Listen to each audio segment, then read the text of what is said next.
Hello beautiful soul! Welcome back to my channel. This is my Chame from Japan. Kabayan Capricorn. This reading is for you. Tingnan natin ang iyong August 22 to 29, 2026. Maraming salamat muna sa mga subscriber, new subscriber, cross-watcher, at sa mga bagong pasok dyan. Welcome na welcome kayo sa bahay ni Ate Aimee. Sa mga nagpa-personal reading, marami pong salamat. Kung gusto mo ng personal reading at energy mo lang talaga gusto mo makuha natin, punta lang kayo dyan sa pinaka-YouTube ko o sa description below. Makikita nyo dyan yung link ko ng aking FB. Paki-message ako sa messenger para sa detalye. Kuha tayo ng angel number mo. Hindi mo personal reading ito. General reading tayo, Capricorn, ha?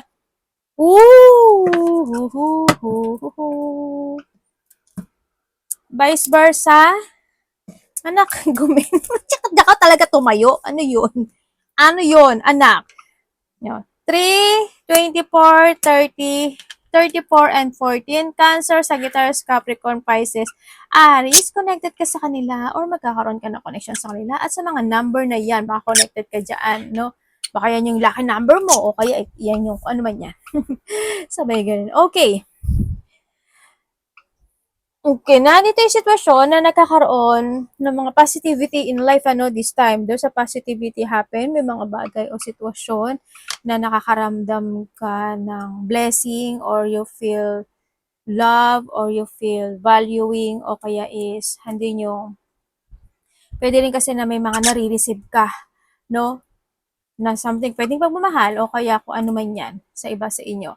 May mga bagay o sitwasyon din, anak, hindi ko makita. Sorry ka. Yung buntot mo kasi anak, hindi makita ni mami. Okay, nandito yung sitwasyon, may kinasisiya ka or may mga kasiyahan.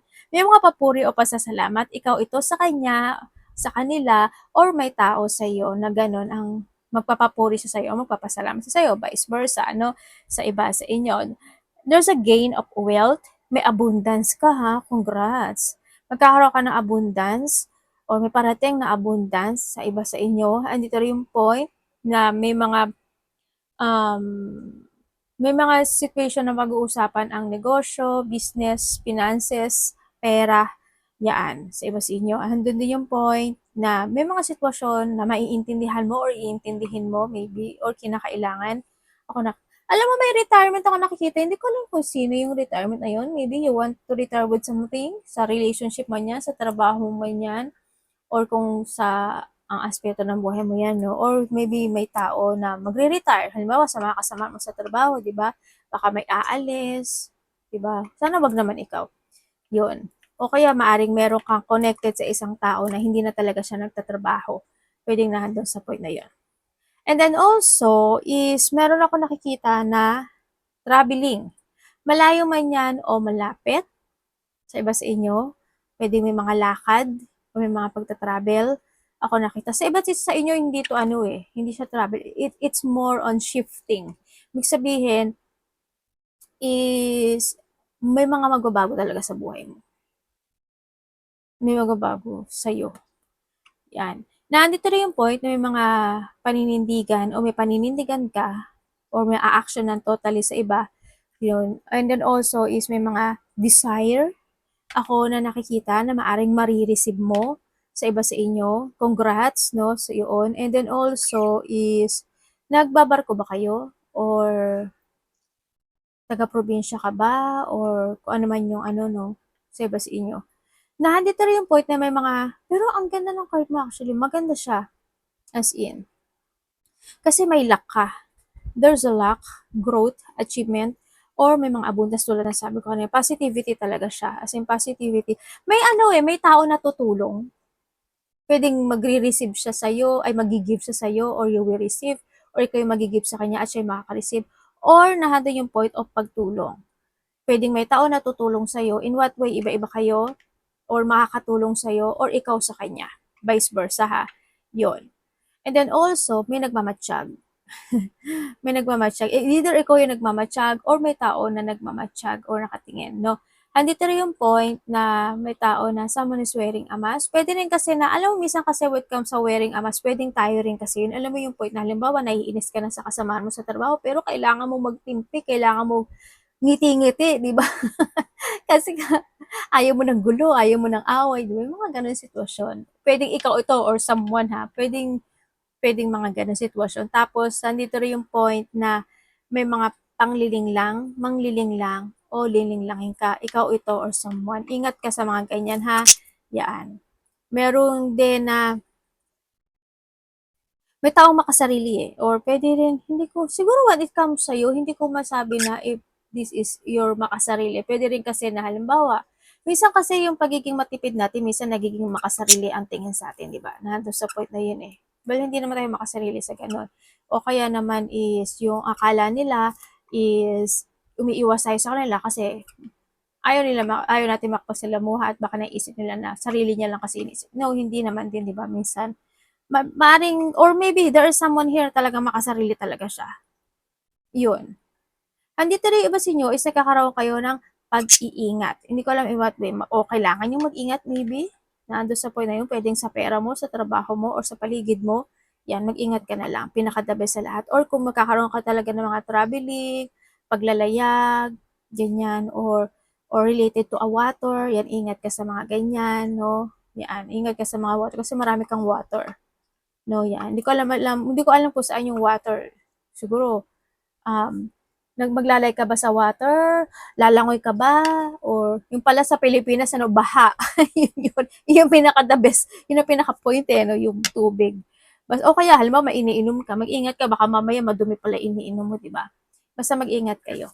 Okay, maaari nakita, di ba? Ito yung sinasabi ko sa iyo. Maaari nakita ka ng mga repeating numbers or connected ka sa mga number na ito. Magpupunas lang si ate. Yan. Tandaan mo palagi, may 10-10. O diba, unexpected shift. Sabi ko sa'yo, may shifting ka eh. Completion, abundance. Talaga. Alam mo, congrats. Kasi why? There's a reward and success. Reward or success happen into your life. As in, may completion ka. Tapos may abundance talaga. Di ba? Maring connected ka dyan ha. Tanda mo yung angel mo, may gusto siya sabihin sa'yo, kaya ka nakakita ng repeating numbers. Okay, may mga bagay na matututunan mo na or natututunan mo or matututunan mo pa lang para sa iba. No? Andito rin yung point na may mga benefits. Kumbaga may ginawa ka na there's a benefit situation o may gagawin ka. Parang alam mo yung magbabalik sa'yo. Parang universe, what goes around comes around. Ibig sabihin, may ginawa ka or gagawin ka na sitwasyon na magiging maganda yung benefits no, or magiging maganda yung resulta no, or magiging maganda yung outcome nun sa iba sa inyo. Kasi magaganda naman yung card mo no, sa iba sa inyo. Handito rin yung point na mas magiging more on patient ka this time. May mga movement ang magkakaroon mga self-realization or kinakailangan. May mga unconditional love and then also is may mga bagong experience kang gagawin or may mga mararanasan kang bago. Pwedeng iba dito, ginawa mo na to, gagawin mo lang din muli no, sa iba sa inyo. Completion is coming also. Magkakaroon din ng mga reflection from the past or kinakailangan kasi it's up to you. Kumbaga, reflection from the past to end yung situation na yun, ano. May responsibilidad ka daw na gagawin or you have a duty to things to do.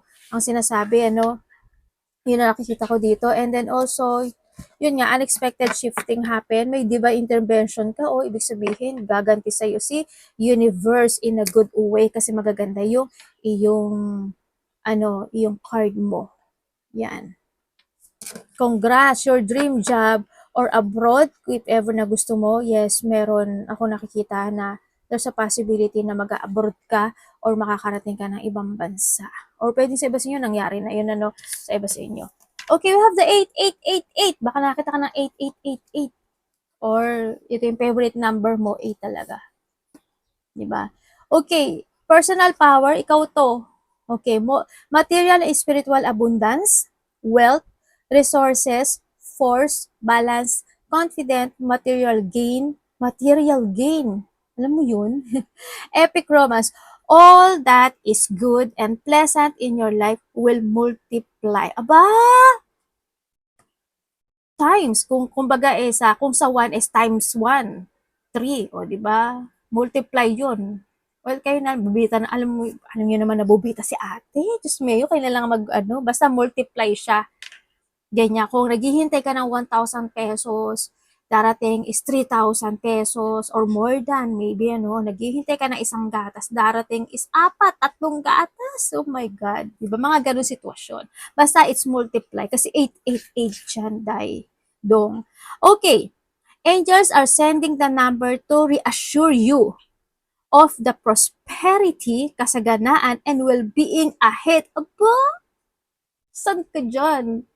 Aba, may parating sa'yo. Sabi ko na nga, blessing to eh. Your surrounding will treat you with admiration, aba, and respect.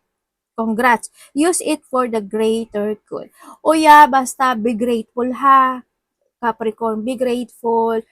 Kailangan mo talaga ng gratitude. Alam mo, the more na mas magiging grateful ka, malaki man o maliit yung blessing na yan, or basta nandun yung gratitude mo, grabe, ibang bumawi si universe, as in, ibang gumantiya, kaya nga sabi ko, di ba, may divine intervention ka, pagka tinamaan ka niya ng good karma, Diyos mayo, kung inaasam mo, makakain ka lang ng isang araw, ng isang beses ang araw, hindi, 3 beses ka makakain sa loob ng 10 araw. Mga ganun sitwasyon. Hindi yan kuripot si universe. Diyos mayo, Marimar. Congrats talaga ha. Promise, congrats. Ang ganda ng card mo. Pero mag-ingat ka na lang pagdating sa mga kasamahan sa trabaho or sa pera mo. Kasi sa iba sa inyo, kaya sinabi yung pera, pero tingnan natin yung pera mo. Kasi iba sa inyo, maaaring magkaroon kayo ng decision making na pwede kayo magkamali sa pera. O kaya is mas marami yung lumabas, if ever, di ba? Lalo na kung nangangailangan yung mga mahal mo sa buhay at may kumunik sa iyo na galang ng probinsya, ibang bansa o kalapit baryo, o kailangan ko to, ganyan-ganyan. Basta balance lang ha. Energy ni Capricorn. Ganda ng card mo, promise. As in, your energy.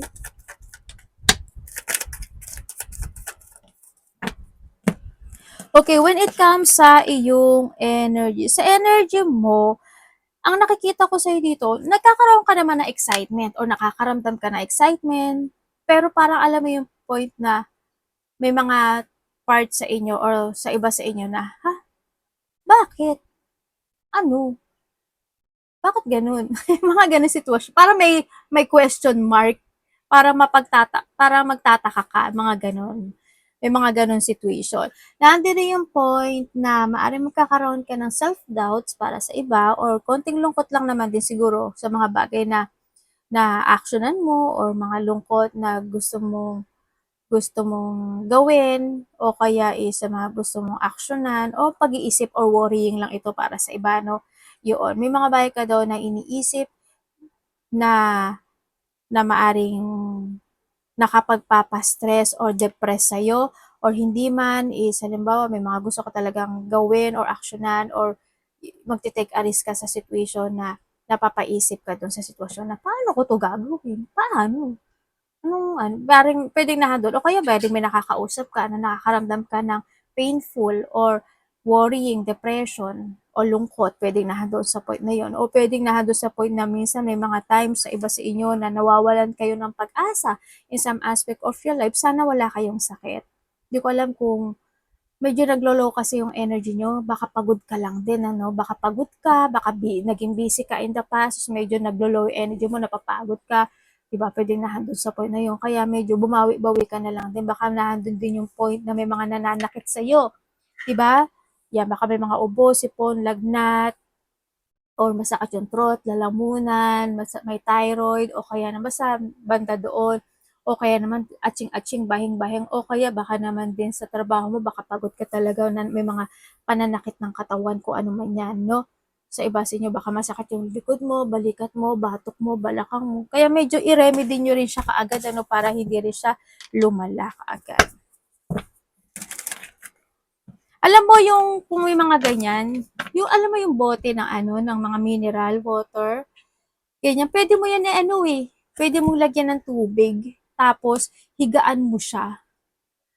Mamasahe mo kasi 'di ba minsan wala kang magmamasahe. Mamamasahe mo yung sarili mo.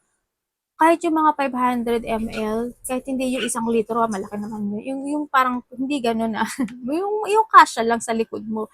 O kaya pwede rin yung sa 'di ba, sa sa paa, 'di ba, sa talampa, pag masakit yung talampakan mo, yung gaganon mo yung dito, yung ilalim ng paa mo, yung ginaganon-ganon mo siya. Ay, ang sarap kaya nun. Kasi minsan pagka ginaganon mo, 'di ba, ang hirap. Siyempre, kailangan bumili ka pa ng machine. Diyos ko, sayang naman yung pera. Eh, ang dami naman technique diyan na pwede mong magamit para mamasahe mo yung sarili mo. Kailangan strategy lang din. No, ganun lang yun. Okay, tingnan natin ang parating sa'yo.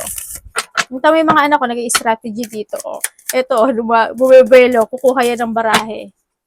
Lili pa rin niya yan. Parating. Basta gumawa kayo ng paraan para maibsan yung inyong mga pain na nararamdaman. Ano dyan? Ate de. Ano, nakakaharang anak. Ang buntot mo ang haba, oh. Okay. Parating sa iyo. Oh, di ba? Buwelo. Strategy ka rin, anak eh. Doon ka nga. Capricorn ka ba?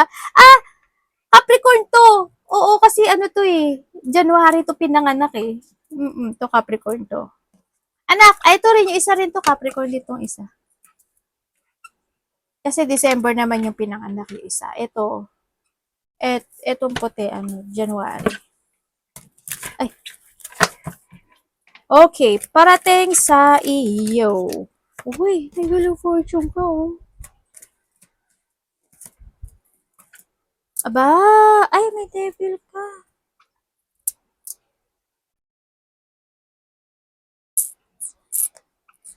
Ano po yung universe?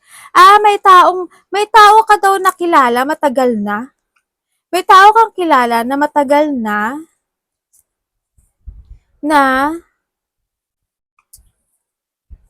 nagkakaroon siya ng pagbabago ngayon. Parang itong tao na to may bad habit to eh. Or pwedeng sinungaling siya, may bad habit siya. Pero parang nagkakaroon ng changes sa kanya ngayon. Hindi ko alam kung sino sa buhay mo. Basta kilala mo na daw yun eh. Okay, parating sa iyo. Ay, hindi ko pala nakita. Parating sa iyo. Parating sa iyo is within the 3 days, 3 weeks, or 3 months. Pwede nangyari na sa iba o sa iba is mangyayari pa lang. May blessing. Yun na nakita ko. May blessing. Also, meron ako nakikita na achievement of goal o may mga achievement ako nakikita sa iyo. Pwedeng yung blessing or achievement, pwedeng manggagaling yon sa isang babae. No, sa iba sa inyo. Or pwede rin naman na hindi man babae, pwedeng mismo yung sa'yo mismo na you have an idea to pursue at marireceive mo yon ng maayos. May kakaroon ng mga kasiyahan o may mga kasiyahan ako na nakikita sa iyo.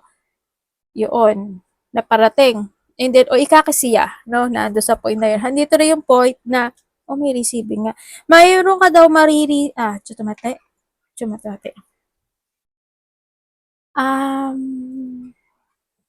May nagmamatsyag. Someone spying. Maybe you're spying or may tao nag-spy sa'yo. Pwede na doon sa point na yun. Pero hindi siya bad eh. Sa nakita ko, hindi naman siya bad. Okay, and then also, is meron ako nakikita na happy gathering. Hindi naman siya ganun kabunggenyos, but still, may happy gathering ako nakikita. Maaring mga celebration, happy gathering, joy, o mga ganyan collaboration, pagkikita, pagsasama-sama, ganyan.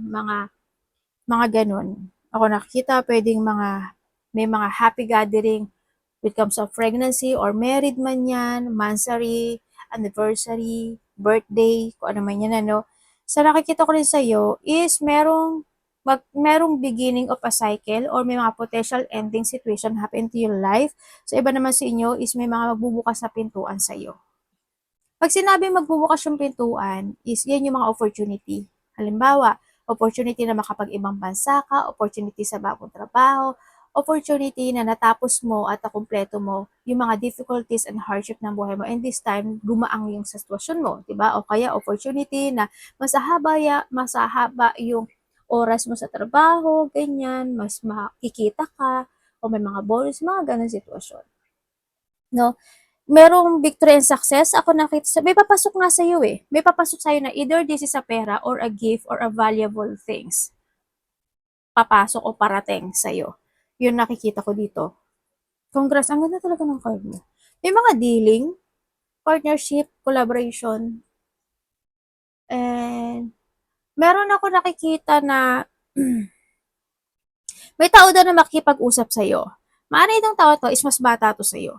As in, mas bata. Makikipag-usap sa'yo or ikaw sa kanya, vice versa. Yun, nandun yung point na parang siguro may pakikiusap sa'yo o may ipapagawa sa'yo, maybe sa iba sa inyo. Yun nakikita ko ha. Sa iba sa inyo is may hinihintay ka ba? Yan. May nagkakaroon ng mga pagkaplano, paghihintay, or magkakaroon ka ng mga thinking of strategy situation. Uy, ang ganda ng card mo. Andito kasi si good fortune, change of fortune, good luck, good karma. Yan. Iba sa inyo, tataka na ng bagong direction. Ibig sabihin, it's more blessing to come para sa iba or may mga tatahakin ka na bagong opportunity. Tingnan natin ang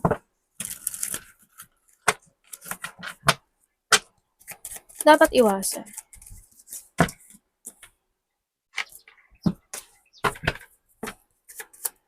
Ay, ano ba yan?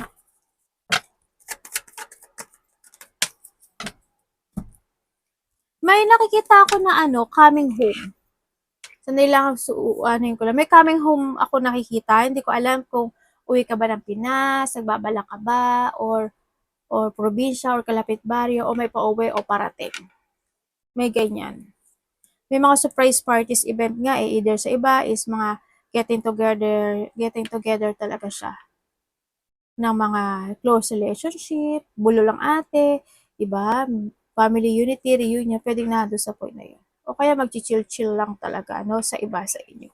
May mga konting celebration happen. Okay, dapat mong iwasan mo siguro yung lungkot o mas stagnant ka sa lungkot. Iwasan mo rin na hindi ka makapag-focus o hindi ka mag-action para ma-clear mo yung mga goal mo. Siyempre, always think advance. Ando rin yung point na alamin mo talaga kung ano yung layunin mo sa buhay mo. Kailangan may objective ka palagi. Huwag mo kakalimutan yun palagi. Ano ba yung objective o layunin mo sa buhay? Mag-ipon ng pera. Diba? Magpunta ng ibang bansa, well, kailangan mo mag-action doon, syempre. Diba? Mga ganun sitwasyon. O kaya hindi na ako magiging salbahe. Hindi na ako magiging mainitin ng ulo. O, that's also the layunin or objective mo sa buhay mo. Mas hahabaan ko pa yung pasensya ko. Mag-iipon na ako at magsisave na talaga ako. Yung mga ganun. Alam mo, huwag mo kakalimutan palagi yan ha. Yan. Kailangan meron kang unhealthy lifestyle sa mga iniinom mo man yan o kinakain o sa pera mo. Iwasan mo yung tamarin ka or magkaroon ka ng mga pagpapaliban. Be responsible.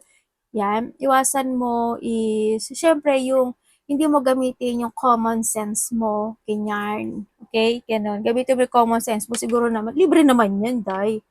Diba? Yeah, wag mong yan kasi, basta mag-trust ka sa intuition mo, use your common sense, tsaka iwasan mo yung mga tao na may hidden motive, or may mga hidden agenda, o kaya ikaw ito, iwasan mo yan. Yung mga sitwasyon, ma-disconnect ka sa mga bagay na gusto mong ma-achieve sa buhay mo. Ganyan, yung mga pag-aaway, pagtatalo, iwas ka dyan. Kung sa aspeto ng buhay, huwag mo nang balikan yung nakaraan o huwag mo na sanang maganap o mangyari yung mga nakaraang sitwasyon. Isipin mo rin yung mga nakaraang sitwasyon sa buhay mo. Magkaroon ka ng revisiting or reflection from the past situation kung ano yung naging mali, and then baguhin mo yon or magkaroon ka ng strategy. Kasi pwedeng yung mga the past situation mo makatulong yung sa'yo para mas more kang mag-growth this time. Isipin mo yun. Ano yung mga dapat mong baguhin, ganyan. Love, kapatid, anak, magulang, karelasyon, kaibigan, pamilya, Capricorn. Please show me. Vice versa tayo ha, energy reading tayo. Hindi personal reading, energy po.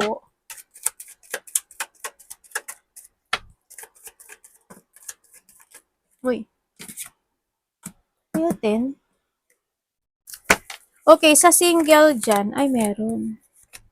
Pwede may nakakausap ka na na-excite ka sa kanya o nakakaramdam ka na excitement o hindi yung attraction sa nakikita ko dito. Oh, iba dito kilala mo na to. O maaaring matagal mo itong nakakausap. Sa iba dito, hindi, matagal na. Isa, dalawa para sa iba, or kung bago man ito, isa, dalawa, or kung luman ito, isa, dalawa rin. Ang sabi kasi, matulungin tong tao na to. Matulungin to. Pero either dalawa sila or isa sa kanila, option ka. O baka naman ikaw to, di ba? Nagiging option mo. Baga, dalawa yung nangliligaw sa'yo o dalawa yung nililigawan mo, di ba? Yun. Basta, hindi naman masama, kilalanin mo na lang. Okay. Sa iba naman sa inyo, kung kayo is nagkaroon na ng paghihiwalay dahil din kasi ito is a third party. Alam mo yung point na nagkaroon siya ng attraction with someone o nandun talaga sa point na nagkaroon talaga ng struggle sa situation, ano, yun. There's a deep one, there's a battle happen in this connection. Kumbaga, ano naman nagkaroon naman ng satisfaction when come in this connection Hindi naman yung feelings, kumbaga. Yun nga lang, siguro may na-vision ka o may mga sitwasyon na naulit na noon na paulit-ulit lang din. No, kaya dumating din sa point na maaring natauhan ka na o isa sa inyo natauhan talaga to let it go this connection. Pero alam mo, yung isa sa inyo, ang nakikita ko dito, nagkakaroon pa rin siya ng interesado pa rin siya sa iyo sa nakikita ko. Or maybe nandun sa point na nagkakaroon siya ng reminiscing from the past situation. Ganyan. Nare-revisit niya yung mga nakaraang sitwasyon with come in this connection. Sa mga in a third party relationship, oo. Kasi ramdam mo na, di ba? May boundary na kayo sa isa't isa Ano nang gagawin natin dyan? Well, choice mo na yan. Pwede naman kasi may nakakausap ka na, may nakakausap na rin siya. Eh di, hindi ko naman masabi na equal yun. Di ba? Parang sinasabi mo naman na kung sino yung kung sino yung unang nagloko kumbaga si universe ginagawa niya ng karma, naghahalo na ng karma si universe doon sa tao na gumawa ng masama, tapos ikaw gumaganti ka, gumawa ka din, ay, o di same na kayo, tatambog doon. Ganun yun. Di same na kayo, di ba? O paano na yun?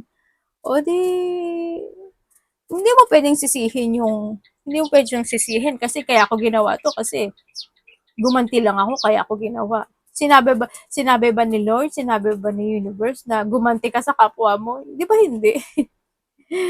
Yun rin yun. Pero choice mo yan. Pero every ano naman may matututunan tayo no? Basta know your worth.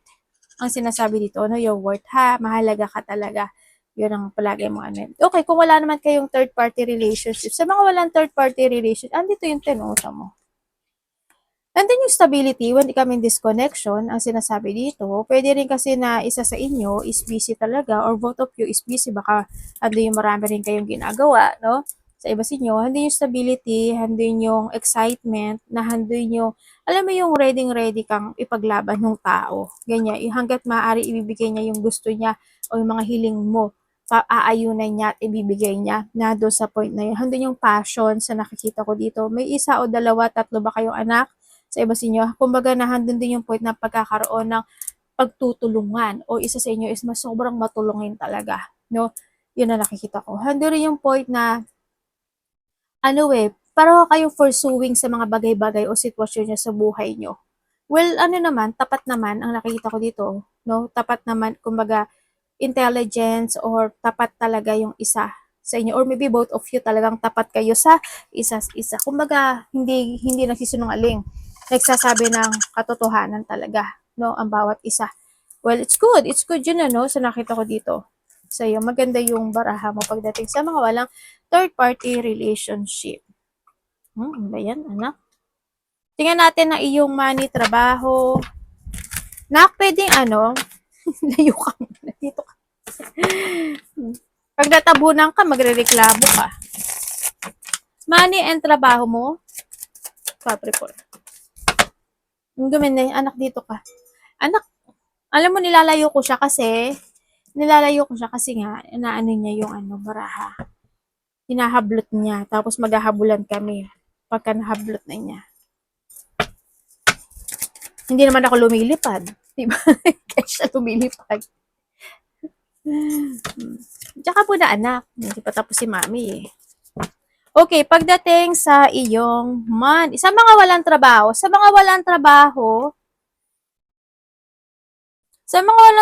maaring may tao na makakatulong sa'yo para magkaroon ka ng trabaho. Pero kung ayaw mo naman, okay lang, nasa sa'yo naman yan. Diba?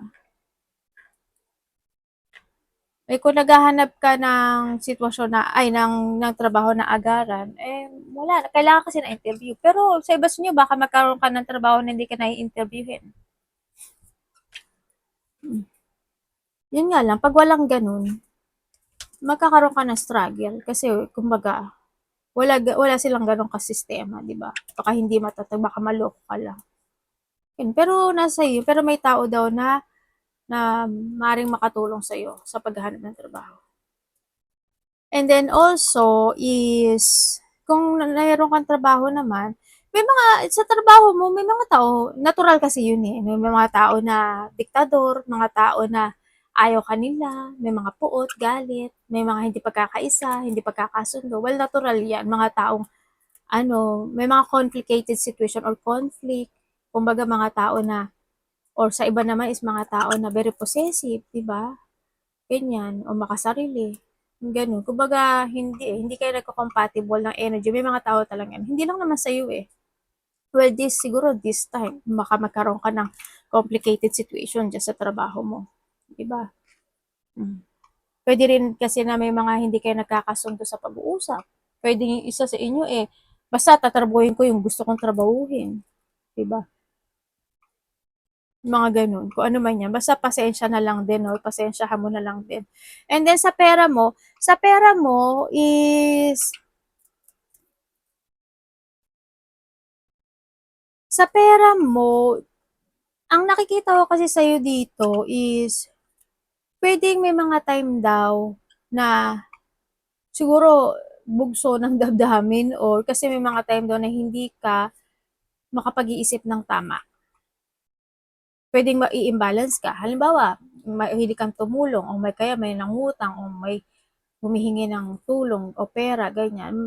Medyo kasi ang pera parang lalabas siya sa nakita ko dito. Baka ma-imbalance ka, kaya ingat ka na lang din, o kaya pwedeng sa iba sa inyo is baka maloko kayo. Mag-ingat kayo sa mga pangluloko, lalo na kung may mga link or internet connection. Basta ang masasabi ko lang sa'yo, pagdating sa pera, maging matalino ka. As in, maging matalino kasi baka mamaya ma-scam ka, magoyo ka, maloko ka, ingat ka. Pagdating sa pera talaga, mag-ingat ka, 'no? Yun lang masasabi ko sa'yo dito. Kasi may lungkot ako nakikita, merong failure, disappointment, ganyan. O baka naman din kasi na meron ka pagkakagastusan talaga. Puwedeng nandun sa point na yun. Well, choice mo yan, pera mo yan. But still, congrats. Arigatou namaste, God bless.